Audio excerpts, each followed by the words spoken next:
Dobar dan. Danas ćemo opet malo o akcentima. Danas se pojavljam u odličju jedne krave. E, Pošto je ova priča o akcentima uglavnom borba sa vetrenjačama, a ne nudi se obličje magarca ili Sancho Panza ili Don Quixota, eto ja sam danas krava. Krenut ćemo od jedne veoma raširene zablude da su ti akcenti koje ljudi uglavnom nazivaju RTS akcenti nova pojava. E, Prilično raširena zabluda kako je došlo do nje i to možemo analizirati i raspravljati o tome, ali u svom slučaju to ne samo da nije novo akcentovanje, nego je jako, jako staro, u tome i jeste problem. To je, to su akcentska pravila iz 1852. godine koje je doneo još Đuro Daničić, akcentujući drugo izdanje Vukovog rečnika srpskog jezika Vuka Stefanovića Karadžića. I tada je i doneo ta pravila koja i danas, naša norma, na kojoj i danas današnja norma insistira, u tome jeste problem. Ukratko, to su 4 pravila, poslušajte ih. Silazni akcent može stajati samo na prvom slogu reči. To uzrokuje to da mora, jel te, kontinent, jer je u tom slučaju kontinent na zadnjem slogu, to je silazni akcent. Posljednji slog reči ne može biti akcentovan, to je zapravo to ključno pravilo zbog čega taj čuveni kontinent, ne znam zašto baš kontinent, ali zbog Kristina Radenković koja je promovisala baš tu reč, ali na drugih sve ostale su na antijent, tu strum spade, svi govore o stranim rečima, ali ne moraju biti strane, mogu biti i domaće, koje su nastale kasnije po uzoru na te strane, sa tim istim sufiksom antent, int, pa tako može biti i prevarant, koji bi po tim pravilima mora biti prevarant, pa tako i nije ni folirant, nego folirant, jer on nije ni zajebant, nego je zajebant. Ja mislim da zašto se s tim više ne poigravamo nego sa tim nesećim kontinentom. Dobro, nema veze, da se vratimo. Treće pravilo, uzlazni akcent ne može stajati na prvom slogu. Uzlazni akcent ne može stajati na prvom slogu. Ovo je neka greška. E, Dobro, nije važno. Vjerovatno su htjeli da kažu da uzlazni akcenti ne mogu stajati na jednosložnim rečima, što je suvišno pravilo jer uzlazni akcenti zahtevaju dva sloga. I ništa, kaže, jednoslužne reči imaju samo silazne akcente, što je isto kao i ovo ranije pravilo. U svom slučaju, problem je u tome što ova dva pravila da silazni ne mogu postojati u sredini reči, ani na kraju, pa zbog toga dolazi do ovih krajnje neprirodnih akcenata koje ljudi zovu RTS akcenti, a neki ih zovu i novim akcentima. Danas ćemo analizirati dve situacije. Jedno je karikiranje tih RTS akcenata od jedne, Vesti ne znam šta, iz gospođe. zemlje. Ona Juče je na kaže poljoprivrednom ovako, fakultetu jedan nije student poljoprivredno, ovo je udario u poljoprivredno. banderu. Ova bandera je fenomen, na njoj ćemo se malo zadržati.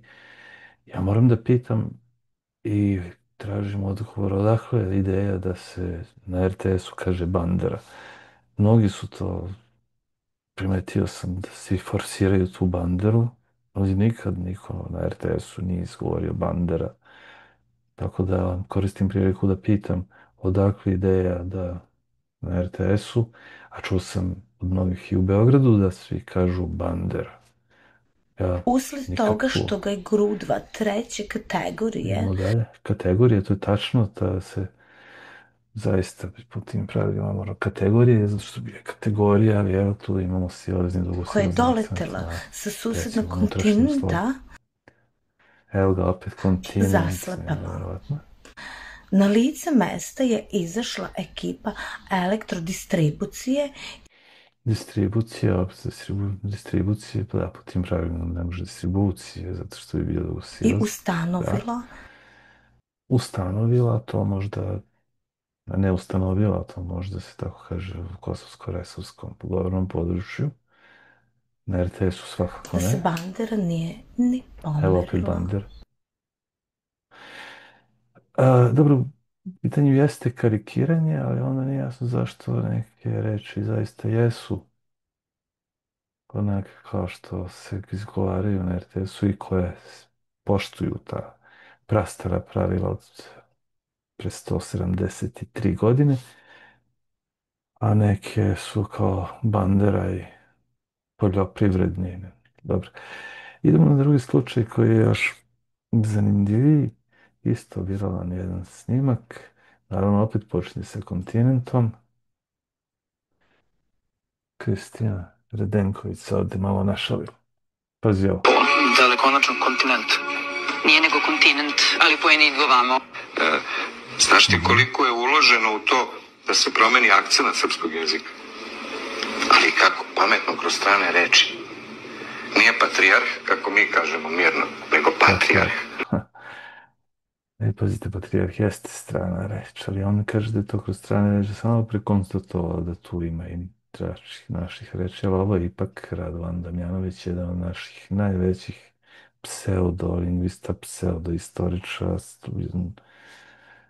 uopšte naslednik Jovana Deretića u svakom smislu, samo što je ta njegova prevarantska linija nekako je jači u tome, uverdljiviji je on u tom oratorskom smislu i on Deretić je više volao da piše nego da nastupa u podcastima, a on podcast. Nije Jugoslavija, pazite, mirno, nego Jugoslavija. Da, što se ispada šta da je Jugoslavija je strana reč, ja. Jug je šta, a pa zar nije on taj isti koji tvrdi da strane reči zapravo ne postoje, nego su sve srpski. Sam sebi skače u usta, to da vas podsjetimo, on između ostalog tvrdi da su Srbi i osnovali prve olimpijske igre, pa tako i one druge, iz čega valjda sledi da su i svi stari Grci poreklom Srbi, uključujući tu Heraklita i Aristotela i tako dalje. Ima ljudi koji u to veruju, nećete verovati, pa tako veruju u ovu teoriju da su ovi akcenti plasirani iz Londona. Razumeš? Ta akcentacija odakle je uvezena? Iz Londona. Ovdje. Znači ima soba koja je speaker za srpski jezik BBC-a, uči da govori srpski na novi način. Ista soba koja je speaker koji govori srpski, da govori na novi način. Znači on se slaže s tim da je to nova, kako kaže vodite, akcentacija, ne akcentuacija, koja je nova i koja je nametnuta srpskom narodu iz Londona. Ništa lakše nego poverovati u to, zar ne? Znači nije džoba da Znači ništa nije slučajno. I posle to dođe na našu televiziju. Englezi. I onda to krene. Televiziju. Ambasador. Zašto nije ambasador? Zato što je neko odlučio tako. Jer ti to kad radiš, ti hvariš jezik, dekodiraš, ubijaš mu mistiku. Ubijaš mu izvorno stanje. Ubijaš mu mistiku. Uništavaš jezik, samim tim uništavaš i etnopsihičku konstantu naroda. Evo ga, uništavaš etnopsihičku konstantu naroda, kad se služi tim nekim visokoumnim. Jer ta konstanta koja postoji u nama, ona nas tera da kažemo jao, a ne auč. Vidite, ta konstanta nas tera da mi kažemo jao, a ne auč. Ima li što uvredljivije od toga? I sve to što se događa je napravljeno tako da se događa, da se jezik menja. Odnosno da se uništava. Da se jezik menja, da se uništava. Znate, nije jezik uništio Đuro Daničić, nije uništila naša savremena norma, nego su uništili zli Englezi. Eto.